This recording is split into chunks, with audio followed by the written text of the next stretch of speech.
Good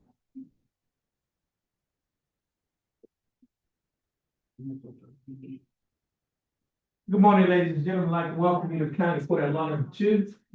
My name is Judge Terrence Holmes. I'm the presiding judge here in County Court at Law Number 2. You have been asked to come to court this morning for what we call an arraignment. And what the arraignment is, it's an opportunity for the court to tell you what you've been charged with, what your rights are, and what your options are concerning your case. The case that you have in this court is a criminal case. It is a misdemeanor criminal case. Criminal cases are divided into felonies or misdemeanors. Your felonies are your more serious type of offenses, whereas your misdemeanors are referred to as your petty offenses. Does not mean that they're not serious. It just means that they're not as serious as a felony offense. And when I use the term serious, what I'm talking about the facts of the case and the possible punishment that a person can receive if they are guilty or found guilty of the offense. Now, felony cases are divided into 5 categories. We'll start at the top and work our way on down to the bottom.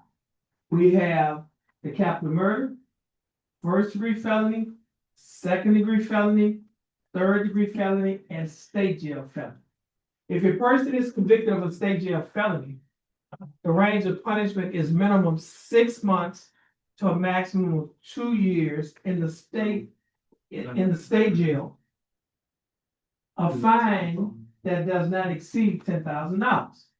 Now, if a person is convicted of a third-degree felony, the range of punishment is minimum 2 years to a maximum of 10 years in the state penitentiary and a fine that does not exceed $10,000.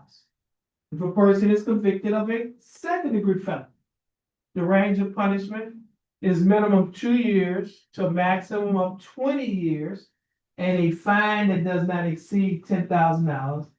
If a person is convicted of a first-degree felony, the range of punishment is minimum 5 years to a maximum of 99 years or life in the state penitentiary and a fine that does not exceed $10,000. Now, if a person is convicted of the highest felony, which is a capital murder, the range of punishment if they're found guilty is life in the state penitentiary without the possibility of parole, or death by lethal injection. Now, as I mentioned to you earlier, your offense is a misdemeanor offense. So you don't have to worry about those type punishments. Misdemeanors are divided into 3 categories. We'll start at the top and work our way on down to the bottom. You have the Class A misdemeanor, the Class B misdemeanor, and the Class C misdemeanor. If a person is convicted of a Class C misdemeanor, they cannot be given jail time. The punishment is by fine only, and the fine cannot be above or exceed $500. Now, Class C misdemeanor comes to this court.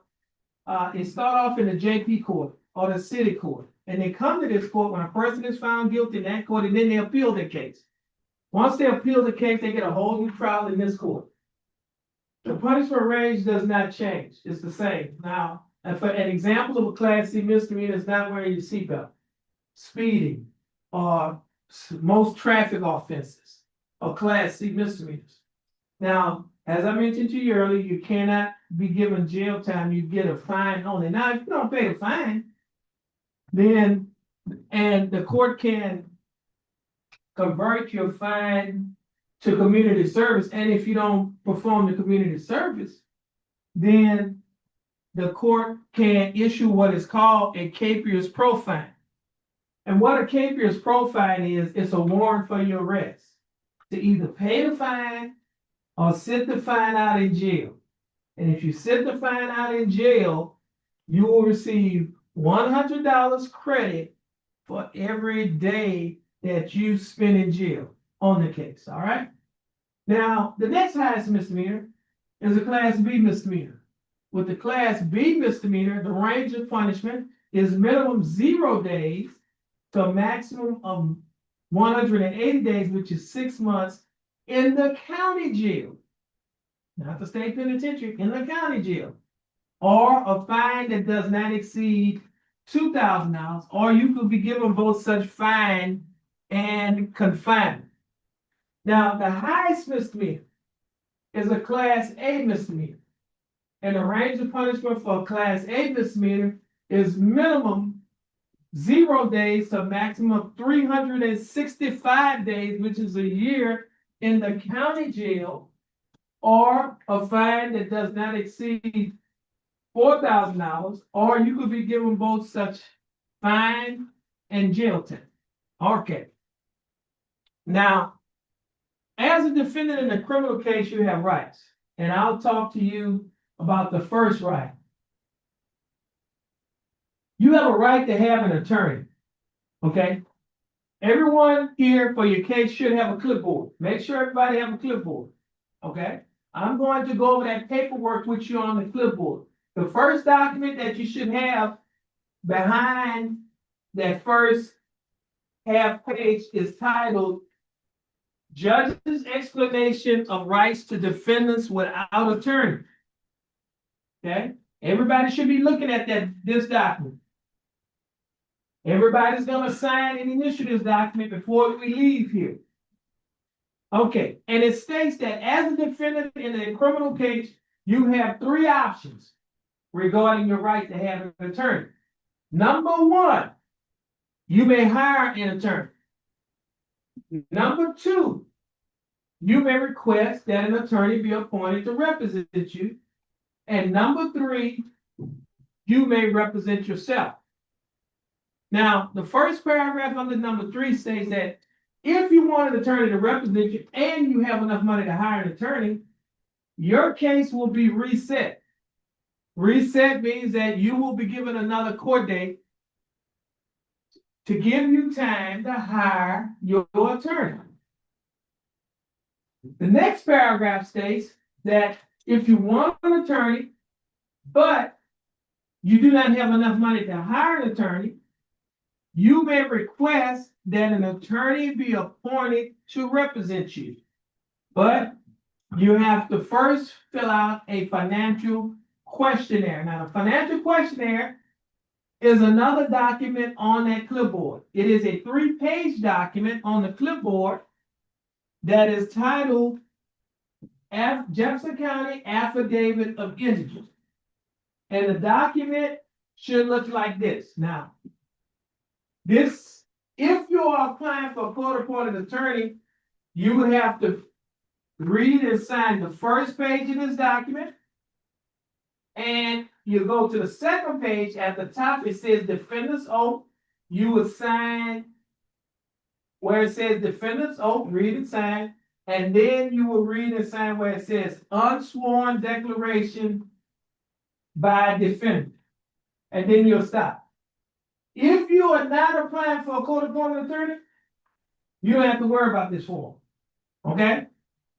If you're not applying for a court-appointed attorney, you don't even have to worry about this form. All right. Now, let's go back to that first page. And the next paragraph says, this next paragraph is for people who would like to represent themselves. It's the third paragraph. It says, you may not speak to the prosecutor. The prosecutor is assistant criminal district attorneys. We have 3 of them here in court. They work for the Jefferson County District Attorney's Office. They say you may not speak to them unless you first sign a waiver of counsel. The waiver of counsel is another document on the clipboard. Now, this is only for people who will be representing themselves. If you're not representing yourself, you don't have to worry about this next one. Okay? Now, if you're representing yourself, if you want to represent yourself, you'd have to read and sign this document that is titled Waiver of Counsel for purposes of entering guilty plea or proceeding to trial. You read it and sign it, and then you'll stop. Now, for those individuals who will be representing themselves, you will have an opportunity to talk to the prosecutors about your case. Why? Because at that point, you are acting as your own lawyer. Okay? You waive your right to an attorney, you're representing yourself, you're your own lawyer. You'll have an opportunity to talk to one of the prosecutors about your case to see if you can work out a plea bargain agreement. Now, if you're unable to work out a plea bargain agreement, no problem. Okay, if you are, fine. That's your choice. Now, this paragraph in block form, the next paragraph states, and this way individuals who will be representing themselves. Be aware that there are dangers and disadvantages of self-representation. Waiving your right to an attorney and representing yourself may result in a worse outcome for you and your case, including the loss of significant rights and opportunities relating to military service, possession of a firearm, housing and public benefits, child custody, immigration status for non-citizens, and employment. Now, the last paragraph, this one sentence paragraph, basically states that if you choose to represent yourself, you may change your mind at any time and request that an attorney be appointed to represent you. So, for example, let's say you decide to represent yourself. And let's say you talk to one of the prosecutors about your case. And let's say there was whatever they offered, you didn't want to accept it. You didn't like it. You can say, well, Judge, I changed my mind. I want to apply for a court appointed attorney. You can do that. All right. Now, in bold letters at the bottom of this document, it says defendant's choice. Mark your initials next to only one choice. That's on this page. Everybody here is going to make a choice. Okay? If you would like to hire your own attorney, then you will place your initials on the first line to the left. Okay? At the top. You're going to place your initials on the first line down here. And then you're going to sign and date the document. And then you'll stop and you won't have to sign any more documents. All right. Now, if you would like to apply for a court-appointed attorney, then you will place your initials on the third line to the left. Okay? You will sign the document and date it today's dates, July 8th of 2025. And then you will fill out this document that is titled Jefferson County Affidavit of Indigence. You will fill out the first page. We go to the second page. You fill out the top portion only that says defendant's oath. And then you fill out the middle portion that says unsworn declaration by defendant. And then you'll stop. Now, if you would like to represent yourself, then you'll place your initials on the fifth line to the left. And then you will date it today, sign and date it today's date, July 8th of 2025. And then you'll get the other document that is titled Waiver of Counsel for purposes of entering guilty plea or proceeding to trial. Then you will read and sign this document, date it, sign it. Okay? Do we have any questions? Anybody have any questions before we go any further? Yes. You gotta go and talk to you. No, you don't talk to me because this is not a trial and it's kind of like the city. I just use an analogy like the baseball game. Okay? I'm the umpire. Okay? I'm calling balls and strikes. Okay? I can't tell you how to bat, what stance to make. I'm neutral and detached. Okay? If you represent yourself, you have an opportunity to talk to the prosecutors. If you get an attorney, you have an opportunity to talk to your attorney. And then your attorney will talk to the prosecutors. Okay? So we don't get a chance to talk to the judge and tell him that side is third. Okay?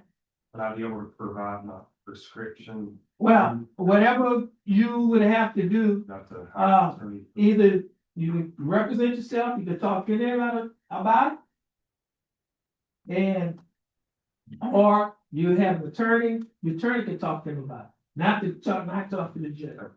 Okay. Oh, any other questions? Okay. All right. And just for That's called ex parte communication when you talk to the judge. Anytime, we're prohibited from communicating to defendants about the case without the presence of both all parties involved. So you don't get a chance to talk to the judge. Okay. Okay, so, Thank you. okay. All right. Okay, now, the next thing that we're going to do is you have a right to have a trial. Now, you have a right, you're gonna enter one of three types of pleas. I'm using the term plea. What that basically means is this. You can either enter a plea of guilty. If you enter a plea of guilty, you're telling the court you committed the offense that you've been charged with. Or you can enter a plea of not guilty. If you enter a plea of not guilty, you're telling the court that you did not commit the offense that you've been charged with. Or you could enter a plea of no contest. No contest means that you will not be fighting or you will not be contesting the charges. All right. Now, if you enter a plea of not guilty, you have a right to have a trial by jury. Where those young men are sitting, we call that the jury box. 6 citizens from Jefferson County will be selected as jurors in this case, and they will decide after listening to the arguments, after listening to the evidence and arguments of the attorneys, and after deliberating, they'll decide whether to find you not guilty or guilty.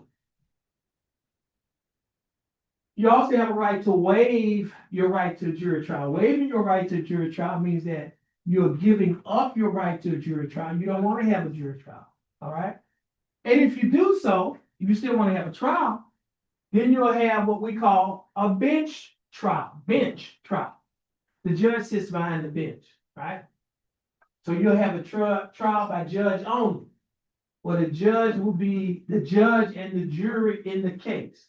The judge will listen to all of the evidence, listen to the arguments of the attorneys. The judge will apply the facts to the law, and then the judge will decide to find you either not guilty or guilty of your charge. You also have a right to, as I mentioned, to enter a plea of guilty or no contest. If you do that, then your case is going to come before the judge. You're telling the judge you want to enter a plea in the case. I'm pleading guilty or I'm not fighting the charge. And if that's the case, you have an opportunity to or your attorney have an opportunity to talk to the prosecutor to see that a plea bargain could be worked out. A plea bargain is just an agreement to settle your case.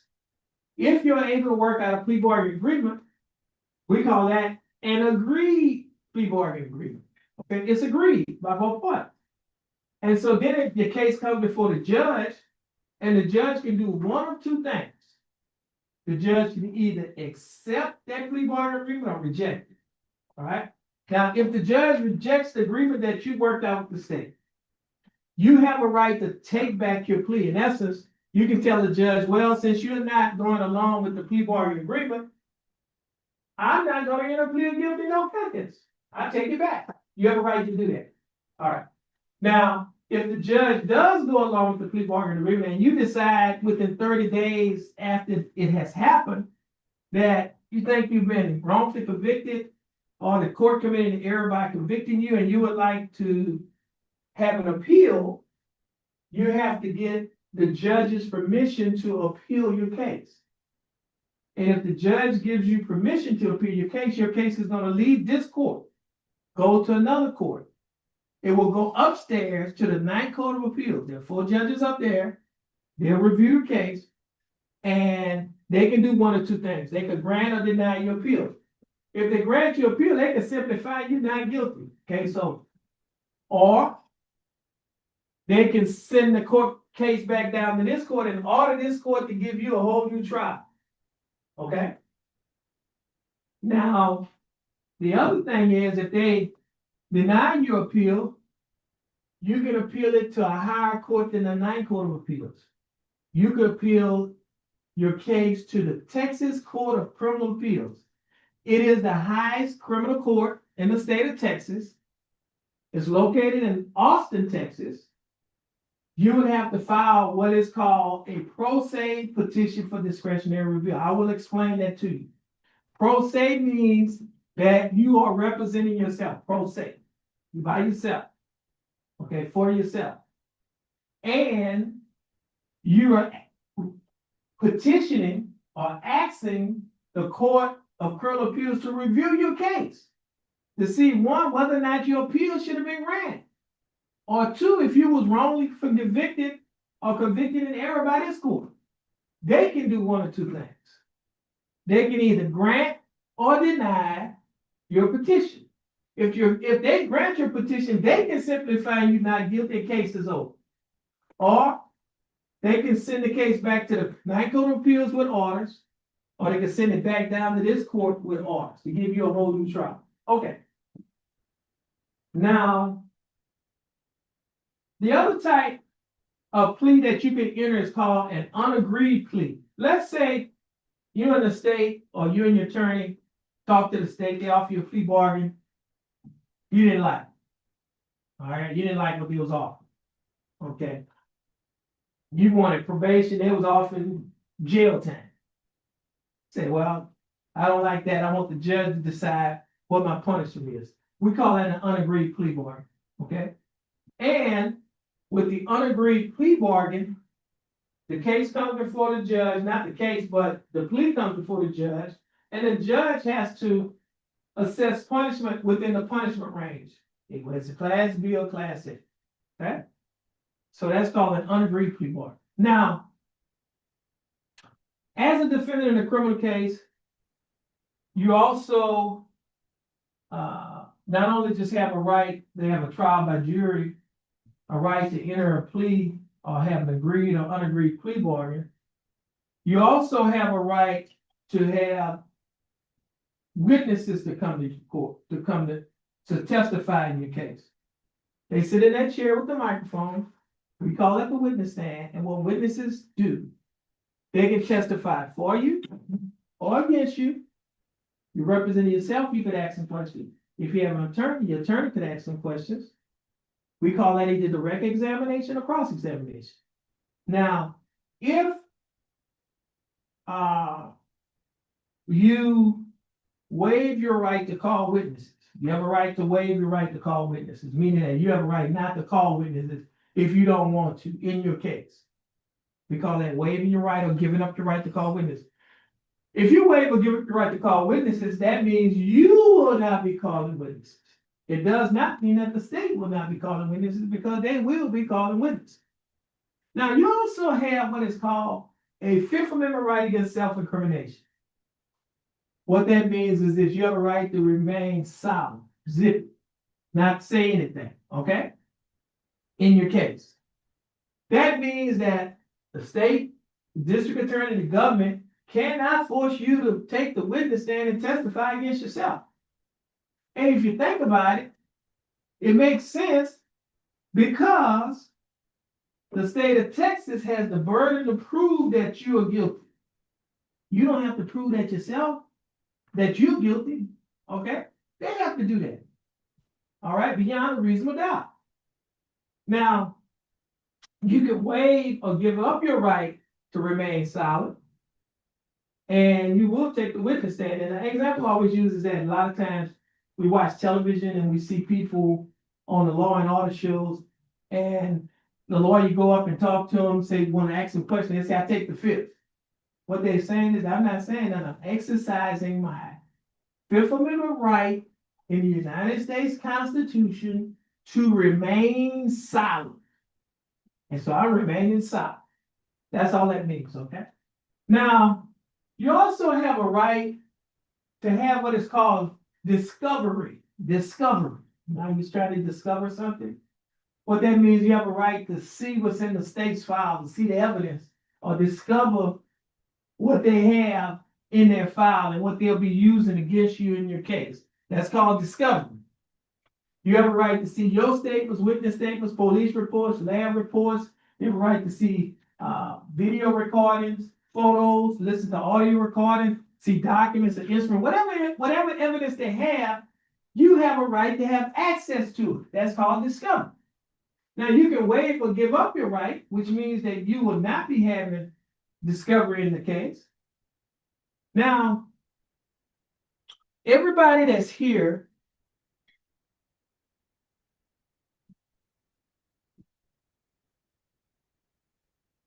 charges been filed on, you've been arrested, placed in jail, you're out of jail on bond. You're either out of jail on a cash bond, a surety bond, or a PR or personal recognizance bond. If you're out of jail on a cash bond, that simply means you paid the full amount of the cash to get out of jail. If you're out on a surety bond, that means you had paid a bondsman to get out of jail. And if you're out of jail on a PR bond or a personal recognizance bond, that simply means you didn't have to pay no money to get out of jail. They just release you under your own personal recognizance with a promise to appear today. I've said that to say this.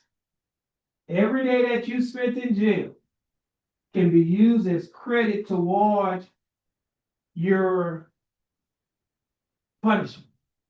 So, for example, let's say you're an attorney or you talk to the prosecutor and you spent 5 days in jail. They offer you 5 days in jail. Guess what? You don't have to spend any more time in jail because you'll be given credit for the time that you've already served. And so therefore you'll be given credit for time served. You don't have to serve any more time in jail. Now, if they offer 7 days in jail, you spend 5 days in jail, that simply means you only have to do 2 days because you're given credit for the 5 days. You subtract 5 from the 7, that leaves 2. Now, every day that you spent in jail can also be used as credit toward your fine and court costs. You get $100 credit for every 1 day that you spend in jail. So if you spend 5 days in jail, $500 is credited towards you. Talk to the prosecutors, they offer fine and court costs of $500. You don't have to pay anything. Why? Because the 5 days you spent in jail has already paid it off. Therefore, it will be taxed and retired. Now, if they're offering fine and court costs of $700, that simply means you only have to pay 2. Why? You already have $500 credit subtracted from the $700, that leaves 2. You'll be required to pay that on the day that you dispose of your case. Now, if you cannot pay it on the day that you dispose of your case, no problem. Because we could put you on what is called a payment plan, which means you could pay it off in small monthly installments. Now, if you do not have income to pay it off, no problem. We can convert it to community service. And the community service that you perform, you get $12.50 credit toward every 1 hour community service that you perform in a nonprofit organization. So in our scenario, if you owe $200, if you work 8 hours 1 day, that's $100. You work 2 days, 8-hour days, that's $200. You pay it off and you satisfied your punishment. All right. Now, Jefferson County has a program for people who haven't been in trouble before. If you haven't been in trouble before, first time getting in trouble, they have a program where they will dismiss your case and you can get it wiped off your record. The program that the district attorney's office has is called pretrial diversion. And with pretrial diversion, as I mentioned to you earlier, the case is wiped off your record, gets dismissed and wiped off your record. Now, in order to qualify for pretrial diversion, 3 things has to happen. It has to be your first time getting in trouble. Second thing is, cannot be an offense for unlawful carrying a weapon or resisting arrest. And the third thing you have to have is get an attorney to assist you with the application process. If you do those things, you get into the program, they dismiss the case, you complete the program, you can get it deleted, erased, wiped off, which means expunged from your record. Called pretrial diversion. And if you're interested in the program, just let us know, because we can direct you to the people that you need to talk to get into the program. If you're a veteran of any one of the military forces, the district attorney's office has another program that is called Veterans Court. It's for veterans only. If you get into that program and complete the program, they will dismiss your case. Okay? And you should qualify for what is called a non-disclosure. Non-disclosure means that your record is sealed to the general public. Okay? And when I use the term general public, most of the public is the general public. The government can have access to it, but the general public, which is most of the public, cannot have access to it. They're not governmental agencies as listed in the Texas Code of Criminal Procedure. that allow them to have access they cannot have access to. Okay? Now, if you're interested in that program, just let us know. And we have people that you can talk to get into the program. Now, this court, County Court at Law number 2, Jefferson County, Texas, has a program that God led me to start within the first 100 days of taking office in March of 2017. The program is called the Community Safety Initiative, commonly referred to as the CSI program. With that program is designed to address the issue of what we call recidivism. Recidivism means people commit crimes over and over, okay? And so the way we address it, we have partnerships with local agencies, and we have some folks here from some of those agencies, and they'll come up to you and talk to you about their programs in a few minutes. But we have partnerships with various agencies. Now, one of the agencies that we have a partnership with is Spindletop. Spindletop is our local mental health center in our Southeast Texas region, and Spindletop has the expertise to address mental health issues that individuals may have. So, for example, today with Spindletop, we have some folks from Spindletop here. They're going to come and talk to you in a few minutes. But what they'll do today, they can do a private interview in our jury room or at their facilities by telephone, whichever is convenient for you.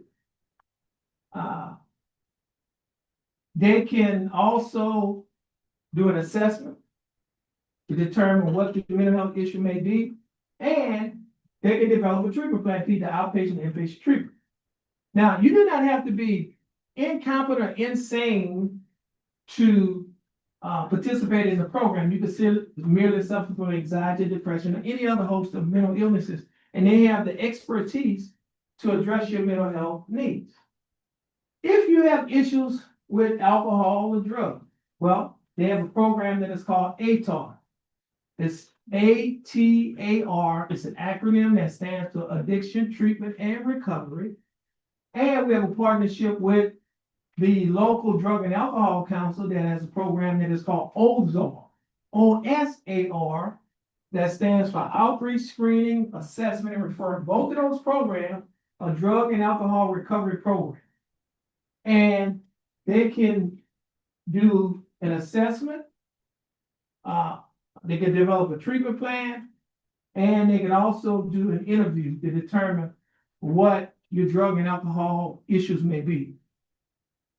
If you are unemployed, do not have a job, or you're looking for a better job, we have a partnership with the Golden Triangle Empowerment Center, who has a partnership with Lamar University.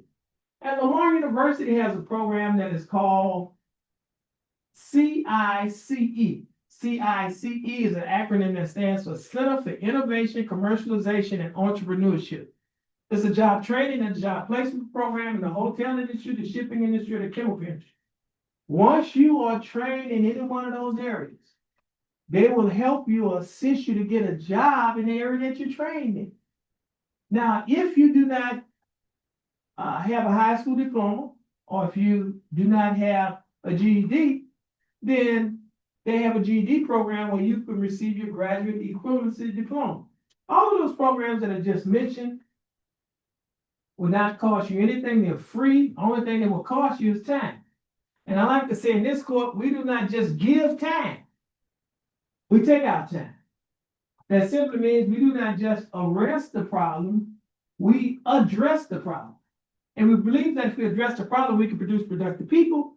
And if we produce productive people will not commit crimes. Why? Because they have too much time to lose. And so I say that when you come to county court at law number 2, we don't have court as usual. We have unusual court. It is not because we are different, but it's because we're trying to make a difference in the life of the individuals that comes before this court. And if we make a difference in their life, we'll make a difference in their home. And if we make a difference in their home, we'll make a difference in the community, because what comes out of the home goes into the community. Okay?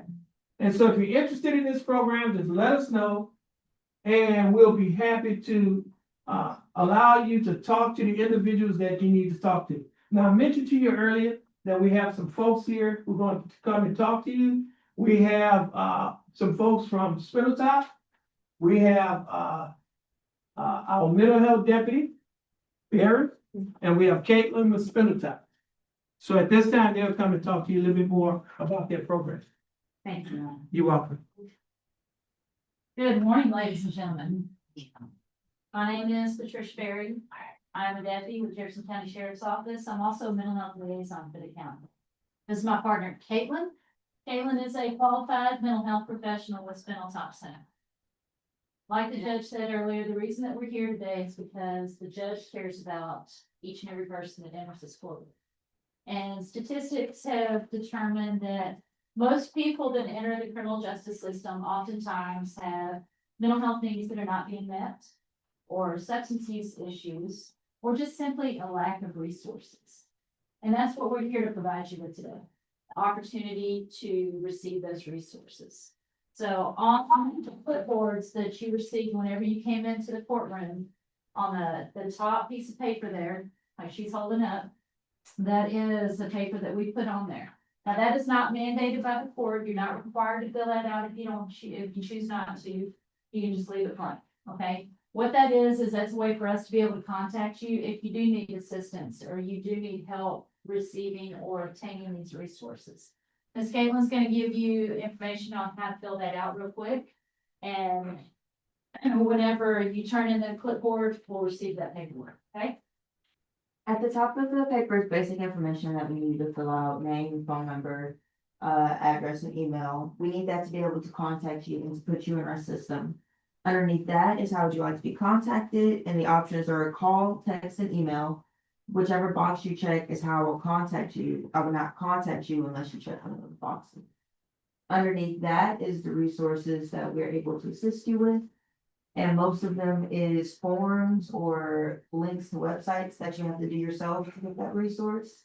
But if you were to check mental health, which could be depression, anxiety, or PTSD, or substance use, which could be any type of drug and alcohol, then you can work with Spindletop, or we can give you other resources that help you make contact for those type of things.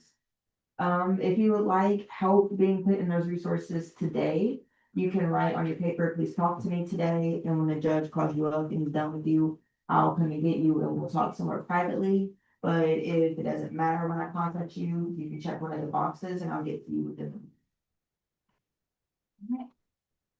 Thank you very much for your time. Thank you, Deputy Barry and Caitlin. Thank you, Your Honor. At this time, we have, Mr. Stewart. He's with the Batters Intervention and Prevention Program. He's gonna tell you a little bit more about their program. Thank you, Judge. Okay. Good morning. My name is Johnny Stewart, and I'm with the Batterers Intervention and Prevention Program for Family Services. You may know Family Services by the Women's and Children's Shelter, but we also provide other services. If this is your first time for family violence charge, we have the one of the pretrial diversion opportunities for you is to attend the Batterers Intervention and Prevention Program. It's 18 weeks, 2 hours each group. And what we do is we work on changing behaviors. Because you don't want to end up back in here because of another family violence charge. Because you won't be in this court, you'll be in the property in another court. So we give you an opportunity to take this program and to, help not only your family, but help your families. So if you're interested in the program, there's some flyers over here, and also you would give us the ADAs and let us know that you may be interested in this program.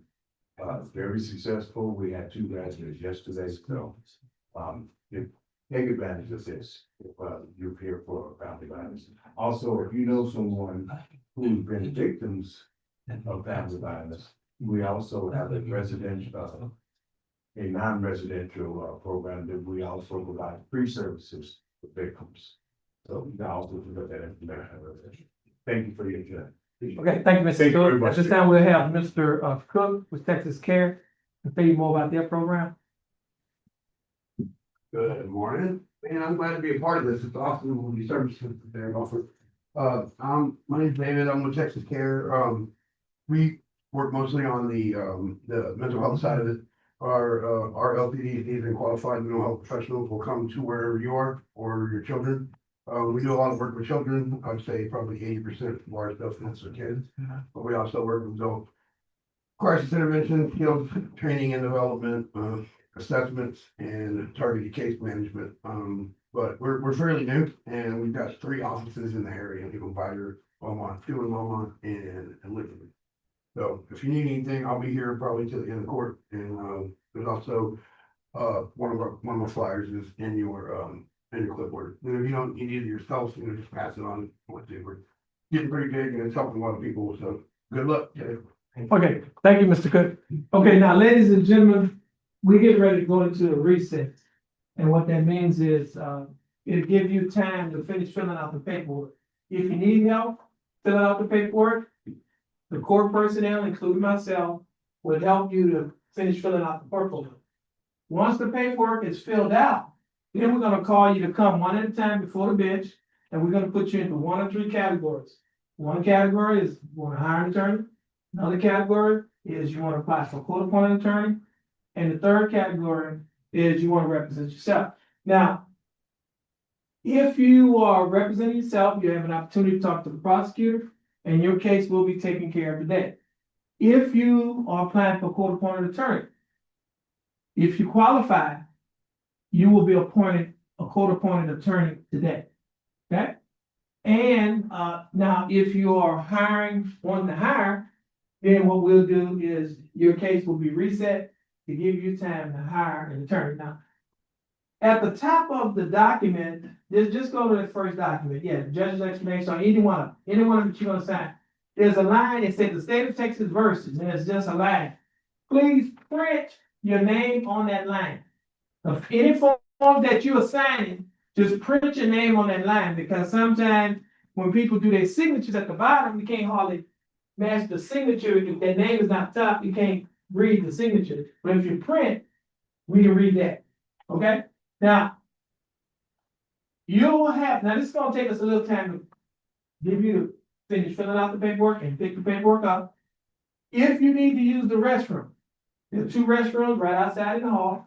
They have the men's restroom in front of County Court at law number 3, and on the opposite side of the hall, the women's restroom in front of the 172nd District Court. You'll be allowed to go out into the hallways to use the restroom. You can come back in here. Please do not leave the courthouse. If you leave the courthouse, your name is called, you're not here, guess what's gonna happen? Your bond will get forfeited.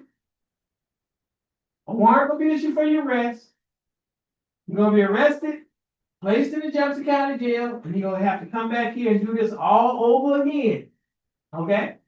So we're gonna try to get you in as soon as possible, in and out as fast as possible. Now, again, if you need any help with your paperwork, just let us know. Raise your hand, and we have our court personnel, including myself, who will be happy to help. Okay?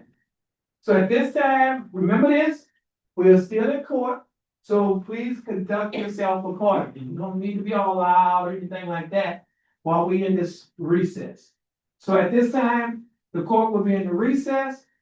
And if you need any help, just raise your hand and we'll be happy to have you to come up, or we'll come out and help. All right, court in recess. If you're done, I'll take your clipboard. Do not leave out until you complete the clipboard. If not, you'll prolong your, time getting up there.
Jefferson County Court at Law number 2 is back in session. The court is in session with the first appearance or the arraignment docket. When I call your name, please come before the bench. And first case is cause number 25 CCC Aura 1192. Case is titled State of Texas versus Shane Tyler Leger.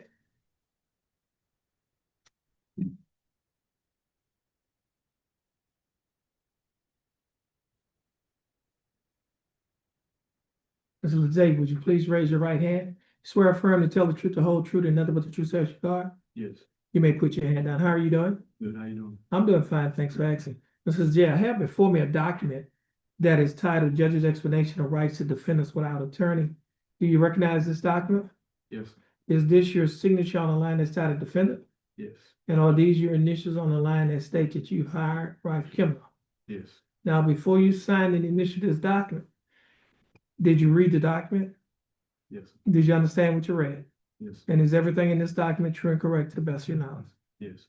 Okay, Ms. Leger, your case is going to be reset. Please have a seat in that first chair on the wall and wait for your name to be called.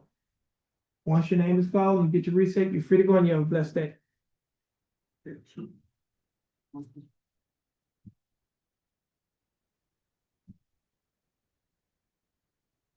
Next case is cause number 25 CCCR 1278, case style state of Texas versus Sarah Elizabeth Jones.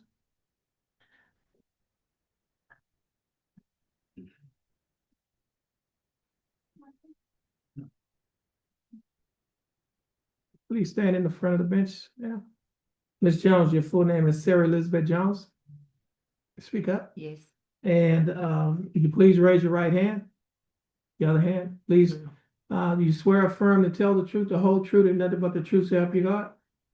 Okay, Ms. Jones, you may put your hand down. How are you doing, Ms. Jones? I'm sorry. How are you doing? I'm good. Okay, that's good. Now, Ms. Jones, I have before me a document that is titled Judge's Explanation of Rights to Defendants Without Attorney. Do you recognize this document? Yeah. Is this your signature on the line that's titled Defendant? Yes. Or are these your initials on the line that state you'd like to have your case reset to hire your own attorney? Now, Ms. Jones, before you signed and initialed this document, did you read the document? Yes. Did you understand what you read? Yes. Is everything in this document true and correct to the best of your knowledge? Yes. Okay, Ms. Jones, your case is going to be reset to give you an opportunity to hire your attorney. Ms. Jones, I didn't tell you anything else. No. Do that. Okay, are you all right? Okay, because you've been exhibiting some strange behaviors.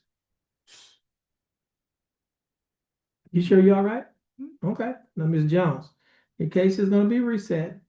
Give you an opportunity to hire your own attorney. Our court coordinator is gonna give you a reset. Once she gives you your reset, you'll be free to go, Okay. okay? You're gonna have a seat in that second chair. And once your name is called by the court coordinator, you go to the window, you'll be free to go and you have a blessed day. Please have a seat in the second chair on the wall. Which one? Okay, here's the felony on 14. Just available. All this thing. Well, Rife is the attorney on that one? Yes. Yeah, put them on the same day. Then. Okay.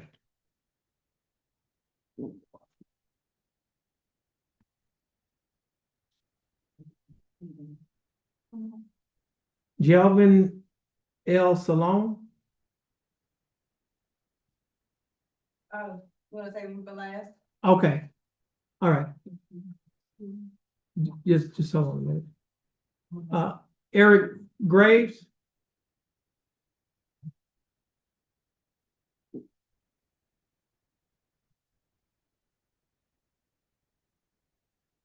Mr. Gray.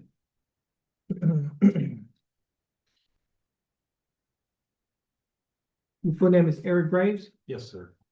Mr. Graves, would you please raise your right hand? Do you swear affirm to tell the truth, the whole truth, and nothing but the truth, so help you God? Yes. Mr. Graves, you may put your hand out. How are you doing, Mr. Graves? Good. That's good. Now, Mr. Graves, I have before me two documents. The first document is titled Judge's Explanation of Rights to Defendants Without Attorney. Do you recognize this document? Yes, sir. Is this your signature on the line that's titled Defendant? Yes, it is. And are these your initials on the line that state you like to waive your right to attorney and represent yourself? Yes, sir. Mr. Grave, I also have another document that is titled Waiver of Counsel for Purposes of Entering Guilty Plea or Proceeding to Trial. Do you recognize this document? Yes, sir. Is this your signature on the line that's titled Defendant? Yes, it is.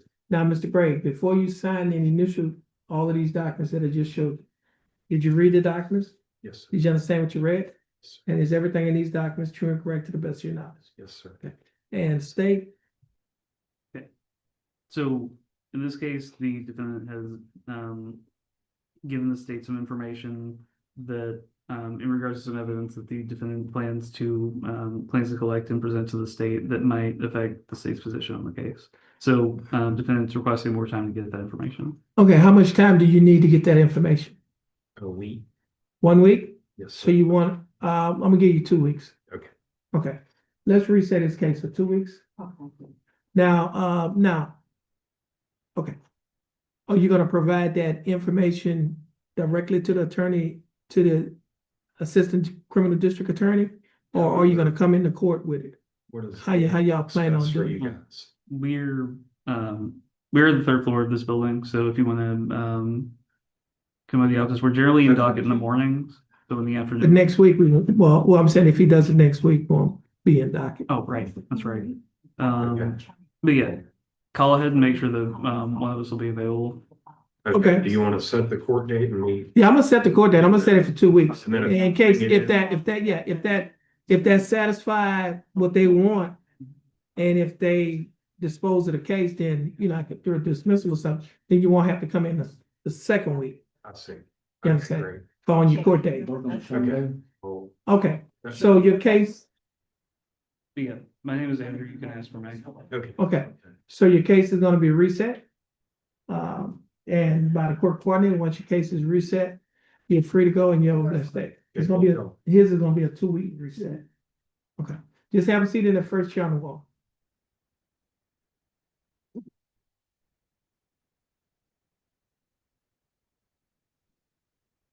Bradley Robinson.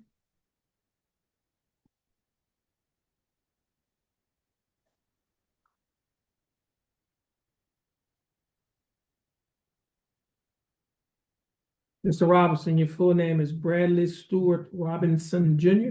Yes, sir. Mr. Robinson, would you please raise your right hand? Do you swear affirm and tell the truth, the whole truth, and nothing but the truth, so help you God? Yes, sir. Mr. Robinson, you may put your hand down. How are you doing, Mr. Robinson? Good. That's good. Now, Mr. Robinson, I have before me two documents. The first document is titled Judge's Explanation of Rights to Defendants Without Attorney. You recognize this document? And you have to speak, say yes. or no. Yes, sir. Is this your signature on the line that's titled Defendant? Yes, sir. Or are these your initials on the line that state you like to Yes, sir. apply for court-appointed attorney?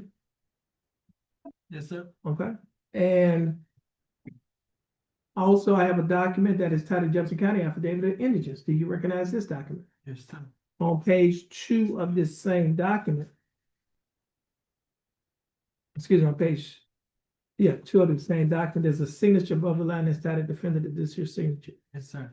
Now, Mr. Robinson, before you sign and initial these documents that I just showed you, did you read everything? Did you understand what you read? Yes, sir. Is everything in these documents true and correct to the best of your knowledge? Yes, sir. Okay, Mr. Robinson, I read your answers. Based on your answers, you meet the eligibility requirements for the appointment of a court-appointed attorney. And the attorney that will be appointed to represent you in this case is Attorney Marcus Wilkerson. Yes, Attorney Wilkerson will be given information to contact you. You will also be given information to contact him. Our court coordinator will give you that information. Once she gives you that information, you'll be free to go and you have a blessed day. Yes. Lakeisha Keys. Yeah, just have a seat in that third chair on the wall.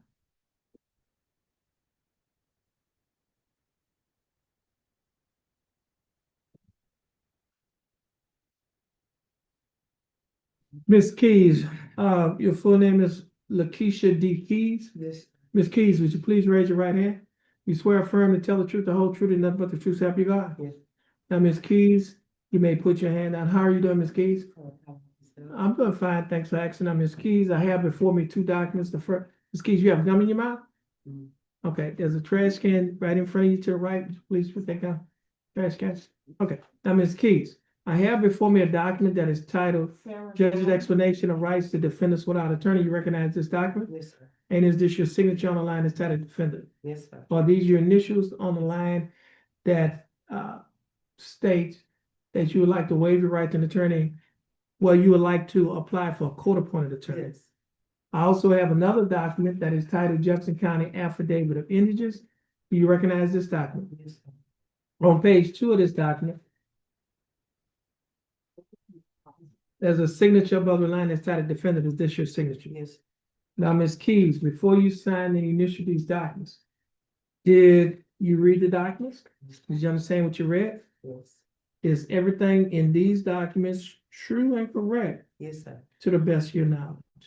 Yes. Okay, Ms. Keys, I read your answers. Based on your answers, you meet the eligibility requirements for the appointment of court-appointed attorney. And the attorney that will be appointed to represent you in your case is Attorney Charles Rojas. Attorney Rojas will be given information to contact you, and you will be given information to contact him. Our court coordinator will give you that information. Once she gives you that information, you'll be free to go, and you have a blessed day. But please have a seat in that second chair on the wall and wait for your name to be called. Thank you, welcome. Keith Randall.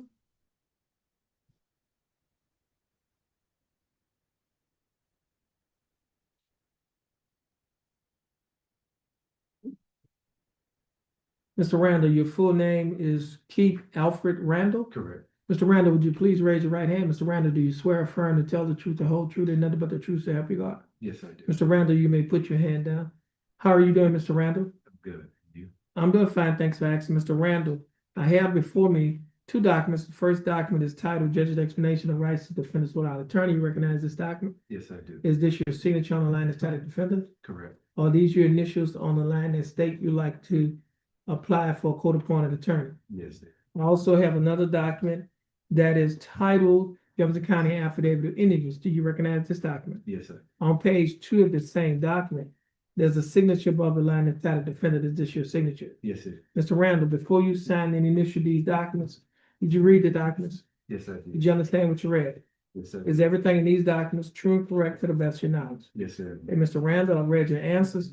Based on your answers, you meet the eligibility requirements for the appointment of a court-appointed attorney, and the attorney that will be appointed to represent you in your case is Attorney Joel Vasquez.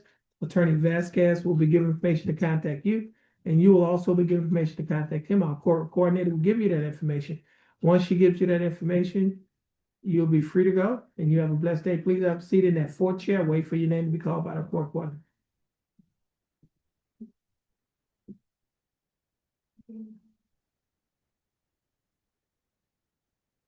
Now I have the police. You want me to let's get started? You got Daniels and Garrett. Daniels.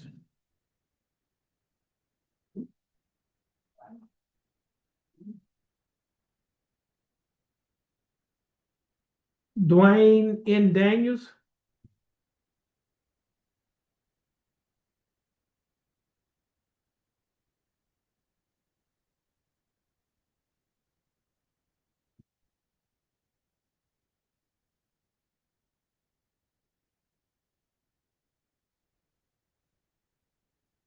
You finished stretching? Okay.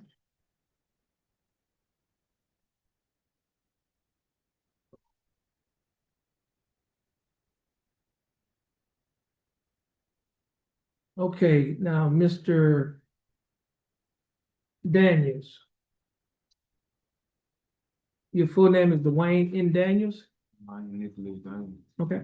Mr. Daniels, would you please raise your right hand? Daniels, do you swear or affirm to tell the truth, the whole truth, and nothing but the truth, so help you God? Sir, Mr. Great, that door is locked. Would you swear to tell the truth, the whole truth, and nothing but the truth, so help you God? Yes. Okay, you may put your hand down. How are you doing, Mr. Daniels? You good? I'm doing fine. Thanks for asking. Now, Mr. Daniels, I have before me on my computer a document that is titled Information. This information was filed by the Jefferson County District Attorney's Office. In this information, it alleges that you, Dwayne N. Daniels, on or about April 4th of 2025, while you were in Jefferson County, Texas, that you committed the Class B misdemeanor offense of criminal trespass. Mr. Daniels, do you understand what you've been charged with? Yes, sir. And to this charge, Mr. Daniels, how do you plead? Guilty, not guilty, no contest? No contest. Now, Mr. Daniels, before we go any further, you have a right to have a court reporter to type down everything that's being said. But you also have a right to waive or give up your right to have a court reporter. Do you waive or give up your right to have a court reporter? Yes, sir. Okay, now, Mr. Daniels, I also have before me on paper a document that is titled Judge's Explanation of Rights to Defendants Without Attorney. Do you recognize this document? Yes, sir. Is this your signature on the line that's titled defendant? Yeah. Or are these your initials on the line that state you like to waive your right to an attorney? Yes. I also have another document that is titled Waiver of Counsel for Purposes of Inter Guilty Plea Proceeding the Trial. Is this your signature on the line that's titled defendant? Okay.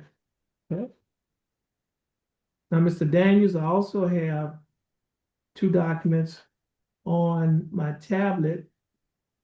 The first document that I'm going to show you is titled Misdemeanor Plea Admonishment, is also labeled as State's Exhibit number 1. Mr. Daniels, do you recognize this document? Yeah. Yes, sir. Okay, on page 2 of the same document, there are two sets of initials here and here. First set of initials is on a line next to a box that's checked nolo contendere, which means no contest. Did you place your initials on this document? The second set of initials is below a paragraph that is titled Discovery Admonishment, and is next to a statement that states, I do not request discovery.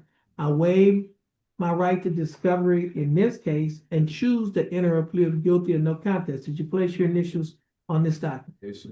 On page 3 of the same document, there's a signature above the line that is titled defendant. Is this your signature? Yes, sir.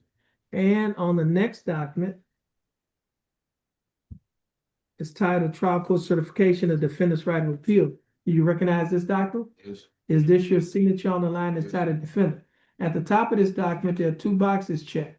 The first box that's checked states that this is a plea bargain case and you have no right of appeal. Do you understand that statement? Yes. The second box that's checked states that you're waiving your right to an appeal, which means you're giving up your right to an appeal. Do you understand that statement?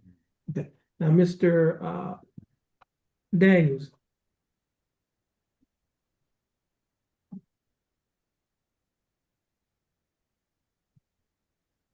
Before you sign and initial all of these documents that I just showed you, did you read the documents? Did you understand what you read? And is everything in these documents true and correct to the best of your knowledge? Yes.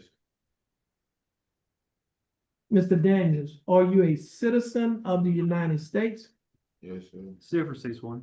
Mr. Daniels, the state is offering State's Exhibit number 1 to be used as evidence against you in your case. State's Exhibit number 1 is the first document on this tablet that you acknowledge. It's the same document that have your initials in these two locations. And it has your signature on page 3. Is it all right for the state to use this document as evidence in your case? Yes. Okay. No objections. State's Exhibit number 1 is admitted. Now, Mr. Daniels, is there any evidence that you are currently mentally incompetent to stand trial? No, sir. Okay. Mr. Daniels?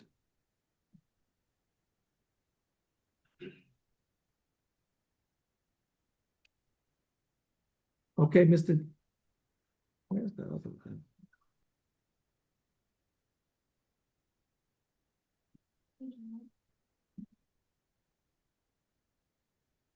Let me do this. I don't know if I did so. Mr. Daniels, I have another document before me. You recognize this document? It's titled Trial Court Certification of Defendant's Right of Appeal. And is this your signature on the line that's titled defendant? Yes. At the top of this document, there are two boxes checked. The first box that's checked states that this is a plea bargain case and you have no right of appeal. Do you understand that statement? Yes. The second box that's checked states that you're waiving your right to an appeal, which means you're giving up your right to an appeal. Do you understand that statement? Remember, Mr. Daniels, before you sign and initial this document, Did you read the document? Did you understand what you read? And is everything in this document true and correct to the best of your knowledge?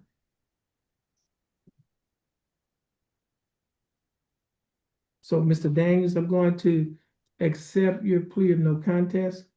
I will find that you are mentally competent to stand trial.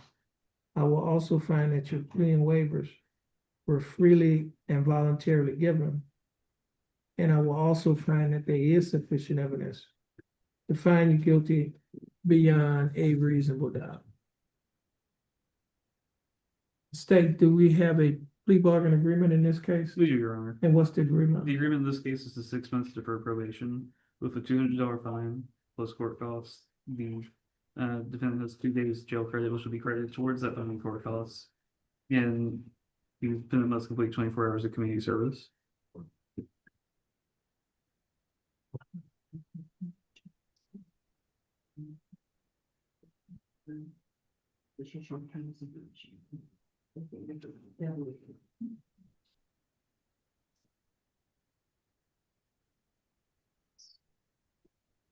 Oh, let's see, 24 hours of community service. Yes, Your Honor.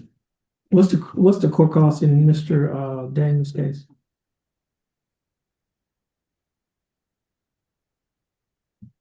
$277.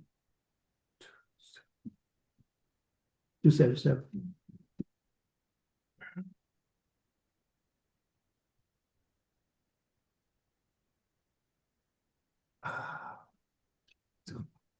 Minus.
Okay, Mr. Daniels, the state is offering that you serve 6 months deferred adjudicated probation. During the 6-month probationary period, you'll be required to pay a fine of $200 plus court costs of $277. You will be given 2 days credit toward your fine and court costs, which is $200 is going to be credited toward the fine and court costs. You'll also be required to pay a probation fee of $60 a month. You are now to pay $15 a month reimbursement fee of $15. Your total monthly installments, that is the total amount that you will be required to pay each month, is $148 a month. Are you able to pay the $148 each month? Yeah. Okay. You'll also be required to perform 24 hours of community service now and adhere to the other standard terms and conditions of this probation. Now, Mr. Daniels, do you understand the state's offer?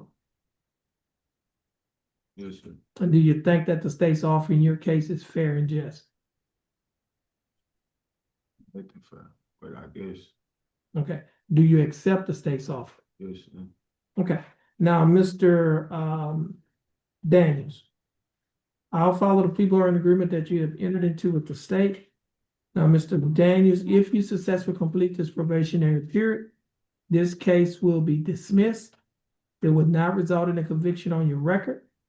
And you may qualify for a non-disclosure where your record will be sealed to the general public.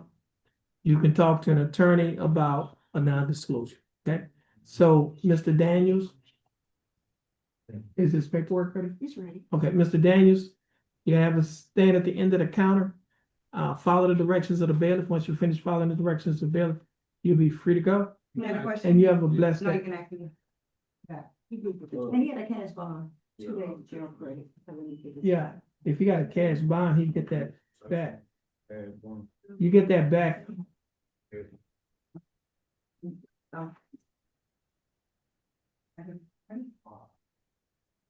if it hadn't been forfeited, so you. Right, down here.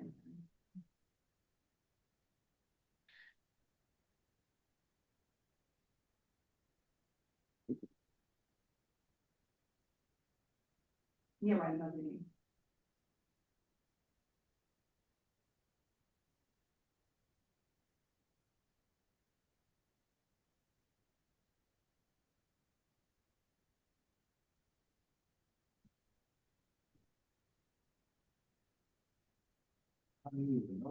Trenton Garrett, I was a young boy, and this, my father, then was on. That's how situations, when I walked in the building, about that.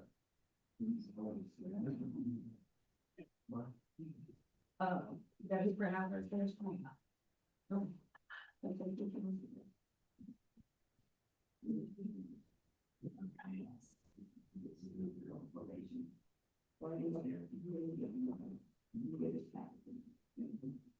okay.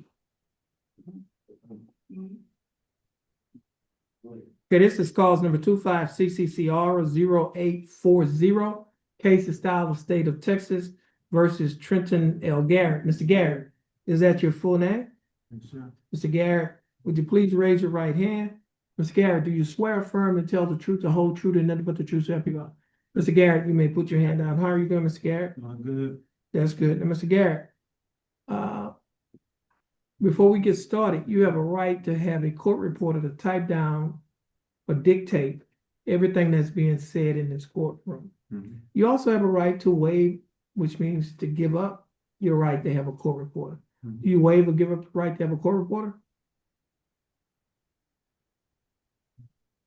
Oh, so you want a court reporter? That's what you're saying? You don't want one? Okay, so he's waiving his right to have a court reporter. Now, Mr. Garrett, I also have before me two documents that's titled, the first document actually is titled Judge's Explanation of Rights to Defendants Without Attorney.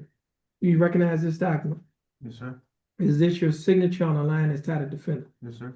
And are these your initials on the line that state you like to waive your right to an attorney, which means to give up your right to an attorney and represent yourself?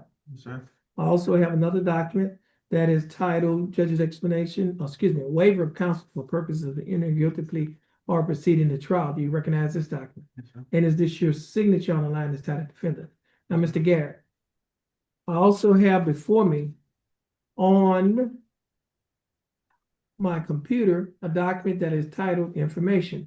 This information was signed by the Jefferson County District Attorney's Office. In this information, it alleges that you, Trenton L. Garrett, on or about January the 19th of 2025, while you were in Jefferson County, Texas, that you committed the Class B misdemeanor offense of criminal trespass. Mr. Garrett, do you understand what you've been charged with? Yes, sir. To this charge, how do you plead? Guilty, not guilty, no contest? I get you. No, you're pleading guilty freely and voluntarily? Mhm. And are you pleading guilty because you are guilty? Yes, sir. Now, Mr. Garrett, I also have before me a document on my tablet that's titled Misdemeanor Plea Admonishments. Do you recognize this document? Yes, sir. This document is also labeled as State's Exhibit Number 1 on page 2 of this document. There are two sets of initials, TG. The first set of initials are on the line next to a box that's checked guilty. Did you place your initials in this location? Yes, sir. Second set of initials located below a paragraph that is titled Discovery Admonishment, and it is next to a statement that reads, I do not request discovery. I waive my right to discovery in this case and choose to enter a plea of guilty or no contest. Did you place your initials in the second location? Mr. Garrett, on page 3 of this document, there's a signature above the line that's titled Defendant. Is this your signature? Yes, sir. And on the next document, this document is titled Trial Court Certification of Defendant's Right of Appeal. Do you recognize this document? Okay. Is this your signature on the line that's titled Defendant? Yes, sir. At the top of this document, there are two boxes checked. The first box that's checked states that this is a plea bargain case and you have no right of appeal. Do you understand that statement? Yes, sir. And the third, now, before you signed and initialed all of the documents that I showed you, Did you read the documents? Yes, sir. Did you understand what you read? Yes, sir.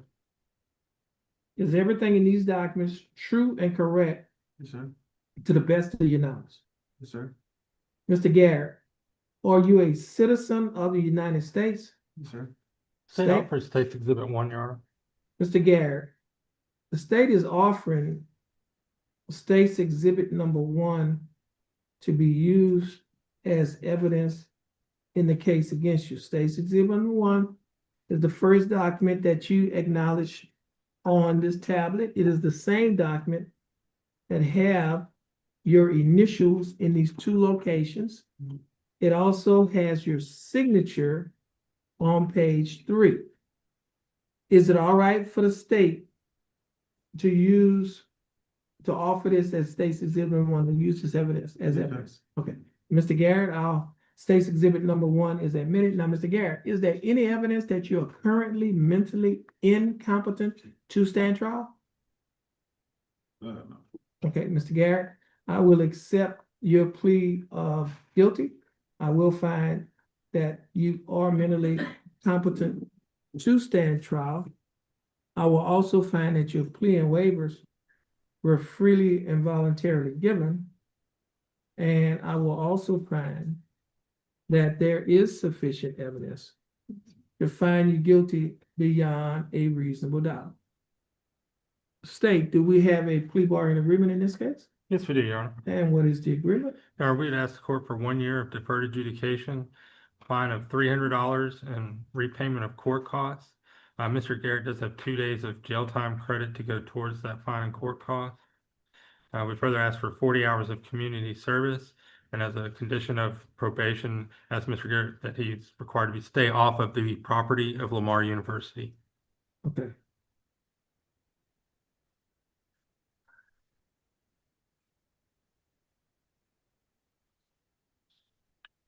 Okay.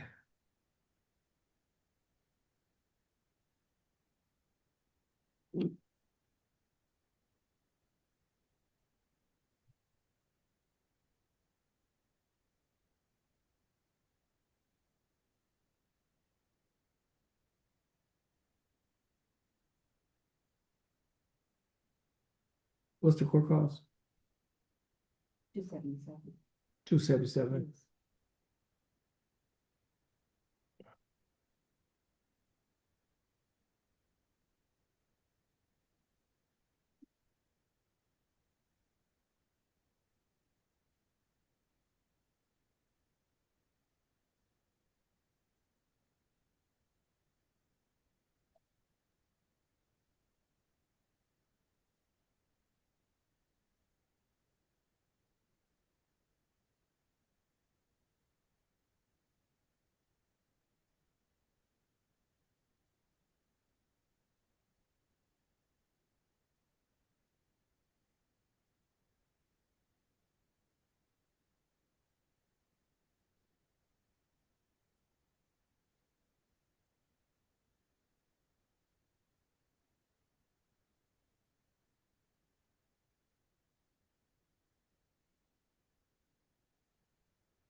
Okay, Mr. Garrett, the state is offering that you serve 1 year deferred adjudicated probation. During the 1 year probationary period, you'll be required to pay a fine of $300 plus court costs of $277. You will be given 2 days credit toward your fine and court costs. Instead of the fine and court costs being a total of $577, it will be a total of $377. You'll also be required to pay $60 a month probation fee, $15 a month your analysis fee, and a $15 reimbursement fee. Your total monthly installments, that is, total amount that you will be required to pay each month is $117 a month. Will you be able to pay the $117 each month? Yes, sir. You will also be required to perform 40 hours of community service. And you will be required to stay off the property of Lamar University.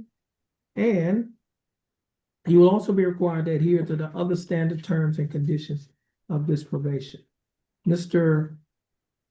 Garrett, do you understand the state's offer? Do you think that the state's offer in your case is fair and just? Do you accept the state's offer? Mr. Garrett, I'll follow the plea bargain agreement that you've entered into with the state. Now, Mr. Garrett, if you successfully complete this probationary period, this case will be dismissed. It will not result in a conviction on your record, and you may qualify for non-disclosure, whereby your record will be sealed to the general public. You can talk to an attorney about the non-disclosure. Now, Mr. Garrett, this will conclude your case. You're going to stand next to the bailiff, follow her direction, and once you finish following her directions, you're free to go. And you have a blessed day. Thank you.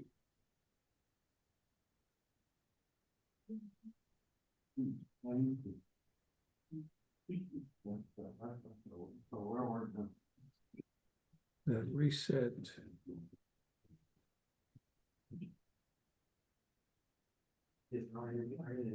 Right down.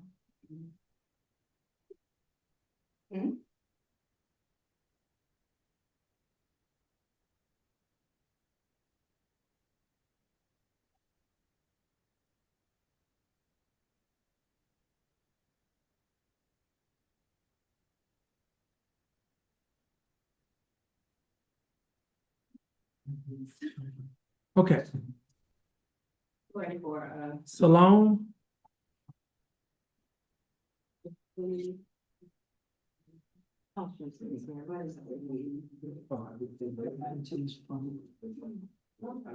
Yeah, this goes with the information.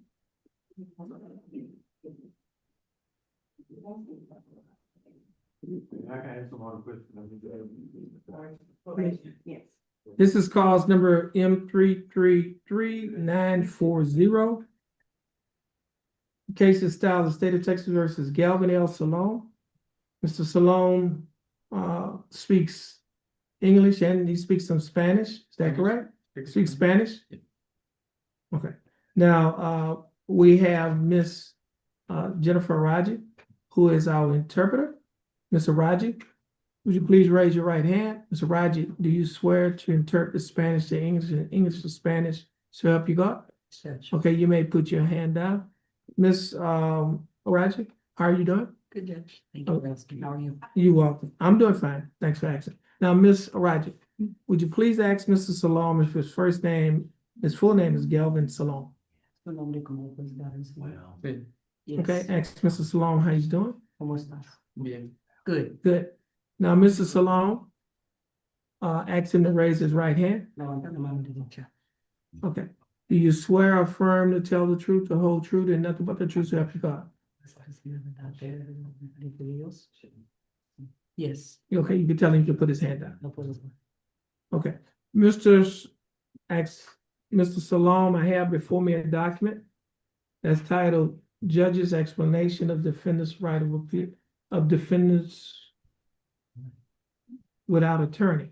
Ask him if he recognized this document. ¿Te acuerdas de ese documento que firmaste? Yes, Judge. And ask him if this is his signature on the line that's titled Defendant. ¿Y ese es su firma completo ahí? Sí, absolutely. Yes. And ask him if these are his initials on a line that states he would like to have his case reset to hire his own attorney.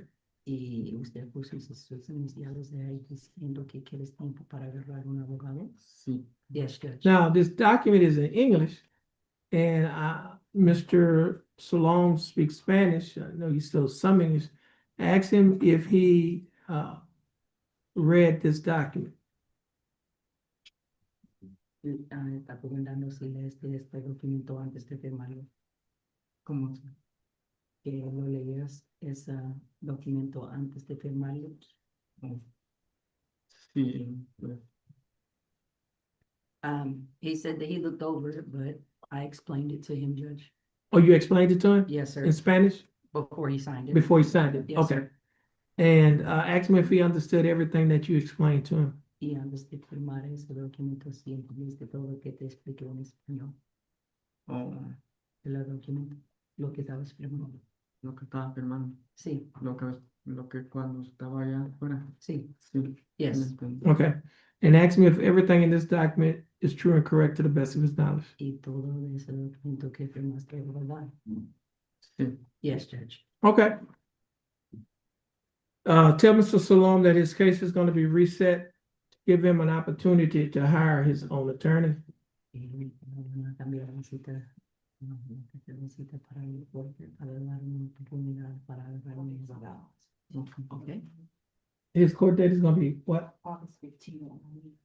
Let him know that his court date is gonna be August the 15th Okay. at 9 a.m. La nueva cita es 15 de agosto a las 9 de la mañana, igual que hoy en este mismo tribunal, okay? Okay. Okay, could tell him he can get his reset from the court coordinator. Once he gets his reset, he's free to go and tell him to have a blessed day. Dice que le puedes agarrar toda la información de la señora ahí y después de eso que le puedes ir y que tengas buen día. Okay. And Mr. Roger, you have a blessed day as well. Thank you, Judge. Gracias. Thank you. Así, con él.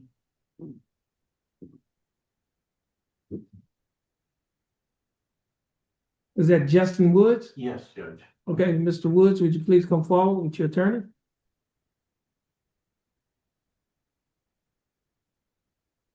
Good morning, Judge. Good morning. This is cause number 25 CCCR 0066. Case is styled the state of Texas versus Justin Aaron Woods. Mr. Woods, is that your full name? Yes, sir. How are you doing, Mr. Woods? Good on hand, sir. I'm doing fine, thanks for asking. Mr. Woods, you're represented in your case by your attorney, William Cheadle. Attorney Cheadle, how are you doing? Good, very good, Judge. Thank That's good. The state is represented in this case by Attorney Haley Simmons. Ms. Simmons, how are you doing? I'm great, Judge. Thank you. Well, now, Mr. Cheadle, I see that Mr. Woods he has a felony case. Yes, Judge. And apparently, these two cases arose out of the same criminal episode. Yes. And what's the status of his felony case? Well, they're in trial right now. We're hopefully gonna plea it out, but not today. We're still getting all of the discovery. But, Oh, okay. so I think we're gonna ask for a reset at break as soon as they break. Okay, now this is what we normally do. If he gets to reset, if they give him a court date, then Okay, you can come here and tell our coordinator what the court date is. We're gonna set it on the same day. okay, If they reset it but do not give you a court date, they'll send it to you at some time later. We'll have our court coordinator to check the computer, find out that date, and it's gonna be on the same day. excellent, excellent. That Okay. would be great. Okay, so at this time, no, okay, so they're They're- they're in trial, you They're in said? trial, Your Honor. Okay, so as soon as you find out whether or not they're gonna give you a reset and a date, if there is a date, let us know. If there's not a date, let us know, and then we'll take it from there. Okay, All right. I'll come back. All right, Thank you. all right, you're welcome. Now, if that door is closed, you can go through those blue double doors Right. and check with the receptionist, and she'll buzz us. Okay. Okay. Thank you. All right, nice seeing y'all. Y'all have a blessed day. You too, sir.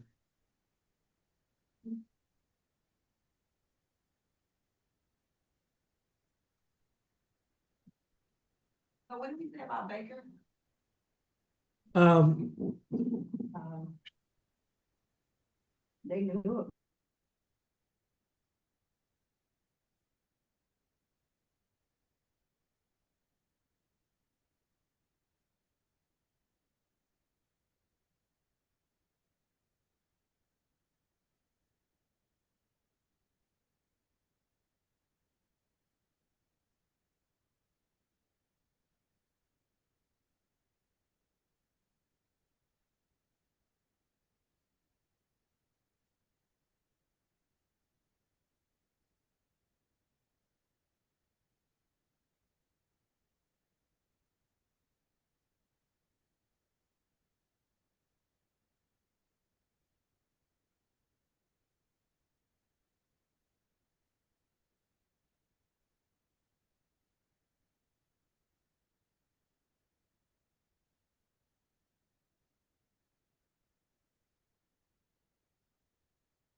Jefferson County Court at Law number 2 is back in session. The court is in session with initial appearance docket or Raymond docket. We have Delvin LaRon Baker, cause numbers 23 CCCR 1488, cause number 23 CCCR 1489, cause number 24 CCCR 0307, cause number 24 CCCR 0308, cause number 24 CCCR 0309, and cause number 24 CCCR 0310. All 6 cases are styled the state of Texas versus Delvin LaRon Baker. Delvin LaRon Baker was scheduled to be in court at 9 a.m. for the court's initial appearance on arraignment docket. At about 9 a.m., the court's bailiff called the name of Delvin Baker at the courthouse door. Delvin Baker did not answer. Delvin Baker has not appeared in court since the court has been in session. The time now is 11:38 a.m. on today's date of July 8th of 2025. Ms. Bailiff, would you please call the name of Delvin Baker at the courthouse door? Delvin or Devin? Delvin. Delvin Baker. Delvin Baker. No response, Your Honor. Delvin Baker's name was just called again at the courthouse door. Delvin Baker did not answer. Reasonable time has passed to give Mr. Baker an opportunity to appear in court. He has not appeared in court. State, do you have a motion? That motion will, those motions will be granted. Delvin Baker's bond will be forfeited and cause numbers 23 CCCR 1488, cause number 24 CCCR 1489, cause number 24 CCCR 0307, cause number 24 CCCR 0308, cause number 24 CCCR 0309, and cause number 24 CCCR 0310, and his warrant shall be issued for his arrest in all of those cases. Next case is cause number 25 CCCR 1222. Cases style of state of Texas versus Arnaldo Chavez Nava. Arnaldo Chavez Nava was scheduled to be in court this morning at 9 a.m. At or about 9 a.m., the court's bailiff called the name of Arnaldo Chavez Nava at the courthouse door. Arnaldo Chavez Nava did not answer. He has not appeared in court since the court has been in session. The time now is 11:39 a.m. on today's date of July 8th of 2025. Ms. Bailiff, could you please call the name of Arnaldo Chavez Nava? Orlando Chavez Nava. Orlando Chavez Nava.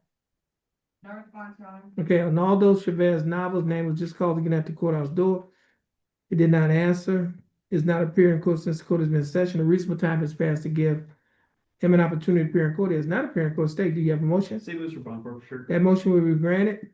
Arnaldo Chavez Nava's bond will be forfeited, and a warrant should be issued for his arrest in cause number 25 CCCR 1222.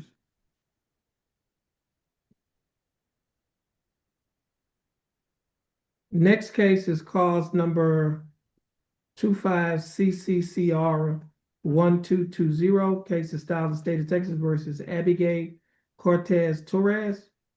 Abigail Torres was scheduled to be in court this morning at 9 a.m.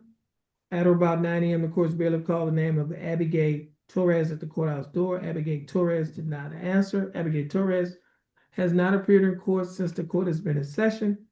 The time now is 11:41 a.m. on today's date, July 8th of 2025.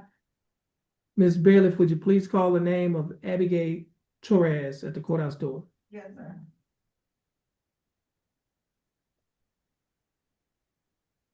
Abigail Cortez Torres. Abigail Cortez Torres. Okay. Abigail Cortez Torres' name was just called looking at the courthouse door. Abigail Cortez Torres did not answer. Reasonable time has passed to give Cortez Torres an opportunity to appear in court. It's not appearing in court. State, do you have a motion? Say this for bond forfeiture. That motion will be granted. Abigail Cortez Torres bond will be forfeited and warrant should be issued for his arrest.